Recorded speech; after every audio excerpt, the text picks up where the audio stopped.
Guys welcome back to our channel. నేను చాలా రోజుల తర్వాత అయితే వ్లాగింగ్ అయితే మళ్ళీ రీస్టార్ట్ చేశాను అని చెప్పొచ్చు. సో నాకు కొంచెం లైవ్లో మాట్లాడడం అప్పటికి ఇప్పటికీ కొంచెం తగ్గిపోయింది అనమాట. సో దానికోసం అనేసి వాయిస్ ఓవర్ ఇద్దామనేసి మంచి క్లిప్స్ అయితే తీసిన ఇక్కడ. కానీ నేను చెన్నైకి అన్ఎక్స్పెక్టెడ్గానే వెళ్ళినా, కానీ ఆ వెళ్ళిన ఎక్స్పీరియన్స్ మాత్రం చాలా అంటే చాలా బాగుండేది.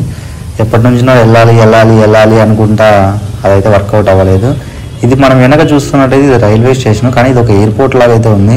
సో ఇంతవరకు వాయిస్ ఓవర్తో సరిపెడదాం అనుకున్నా, బట్ ఇక్కడికి వచ్చినాక ఎందుకో దీనికి వాయిస్తో ఇక్కడ లైవ్లో చెప్తే కానీ పని అయ్యేలా అనిపించట్లేదు. అసలు చెన్నై ఎంట్రీ మాత్రం వేరే లెవెల్. అసలు నేనైతే ఇది ఫస్ట్ టైం చెన్నైకి నాకు బుద్ధి వచ్చినాక రావడం. ఇది రైల్వే స్టేషన్లో లేదు, ఎయిర్పోర్ట్ లాగా ఉంది.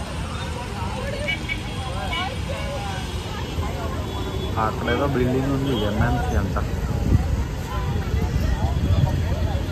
బట్ ఈ రైల్వే స్టేషన్ మాత్రం మ్యాడ్. అసలు మేమున్న ఏరియాలోనే పక్కన ఇది ఒక బ్యాక్ వాటర్ లేక్ లాగా అయితే ఉంది చెన్నైలో. బీచ్కి వెళ్ళేటప్పుడు అయితే ఇది మధ్యలో అయితే కనిపించింది. సో అక్కడ ఒక చిన్న క్లిప్ లాగా అట్లా తీసా. కానీ ఇవి ద మోస్ట్ ఇంట్రెస్టింగ్ అనిపించినవి. చాలా అంటే చాలా ఓల్డ్ స్టేషన్స్, మన మెట్రో స్టేషన్స్ లాగే చెన్నైలో అయితే రైల్వే స్టేషన్స్ ఉన్నాయి, ఓల్డ్ స్టేషన్స్. ఈ ట్రైన్స్ కూడా కొంచెం ఓల్డ్ వే ప్యాసింజర్ ట్రైన్స్, చాలా బాగుంటుంది దీంట్లో వ్యూ మాత్రం. కానీ బాగుంది చెన్నై ఓవరాల్గా ఎక్స్పీరియన్స్ అయితే. It's a good experience. అట్లనే బీచ్కి అయితే వెళ్ళాం అనమాట.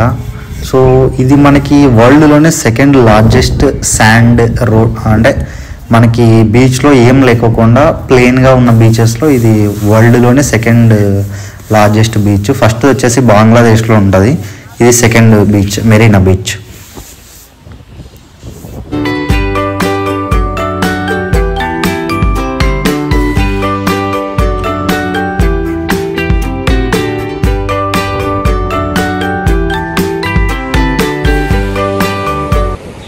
ఆల్మోస్ట్ ఒక 8-9 ఇయర్స్ తర్వాత అయితే మళ్ళీ బీచ్కి వెళ్ళినా. ఎప్పుడో 10th క్లాస్లో ఉన్నప్పుడు వెళ్ళినా బీచ్కి, ఆ తర్వాత ఇప్పుడు వచ్చినా అనమాట.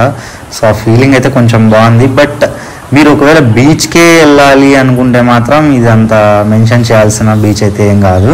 సో పాండిచేరి ఆర్ గోవాకి వెళ్ళడమే కొంచెం బెటర్. ఎందుకంటే ఇది చెన్నై లోకల్లో ఉండడం వల్ల మనకి ఒక ఆప్షన్, అంతే కానీ పోవడానికి ఇదైతే మాత్రం మళ్ళీ ట్రిప్కి ప్లాన్ చేసుకొని వెళ్ళేంత బీచ్ అయితే ఏం కాదు. సో మనకి బెటర్ బీచెస్ కావాలనుకుంటే పాండిచేరికి పోవడం చాలా బెటర్.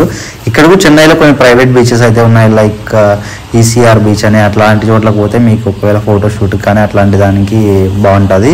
ఇక్కడ లోకల్స్ వాళ్ళు ఎక్కువ రావడం వల్ల మనకి బీచ్ ఏమంత ఫ్రీగా అయితే ఏమనిపించదు, ఎప్పుడు రద్దీగానే ఉంటుంది.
ఈ వీడియో కానీ నచ్చినట్లయితే వీడియోని లైక్ చేసి ఛానల్ అయితే సబ్స్క్రైబ్ చేసుకోండి. ఇంకా ట్రావెలింగ్ వీడియోస్ అయితే మనం చాలా చేయాలి, చాలా పెండింగ్లో ఉన్నాయి, లిస్ట్లో ఉన్నాయి, బకెట్ లిస్ట్లో అన్నీ చేయాలి.